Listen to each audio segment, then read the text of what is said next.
Chairman peoples party Bilawal Bhutto Zardari ने कहा है कि गिलगित बल्तिस्तान में पीपल्स पार्टी की हुकूमत बनाएंगे। ऐसा सियासतदान नहीं जो अपने वादों से मुकर जाऊं। भुट्टो का नवासा हूं, यू टर्न नहीं लेता। गिलगित बल्तिस्तान के इलाके घांचे में वर्कर्स कन्वेंशन से खिताब करते हुए chairman peoples party Bilawal Bhutto Zardari का कहना था कि पीटीआई ने पंजाब और खैबर पख्तूनख्वा का देखें क्या हाल कर दिया। मैं और आप मिलकर गिलगित बल्तिस्तान की तकदीर बदलेंगे। सिर्फ इलेक्शन के लिए यहाँ नहीं आया। जो वादा 2018 में किया था आज भी वही है। जिस तरह आपने डोगरा राज से आज़ादी हासिल की उसी तरह मौजूदा हुकूमत से हासिल करेंगे। चेयरमैन पीपल्स पार्टी ने कहा कि गिलगित बल्तिस्तान में हमारी हुकूमत बनेगी।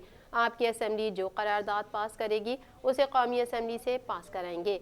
हमारी क़यादत ने आलमी सतह पर पाकिस्तानियों को रोज़गार दिलाया, गरीब तरीन लोगों की मदद के लिए बेनज़ीर इनकम सपोर्ट प्रोग्राम दिया। इसके बरक्स मौजूदा हुकूमत पाकिस्तानी अवाम से रोज़गार छीन रही है।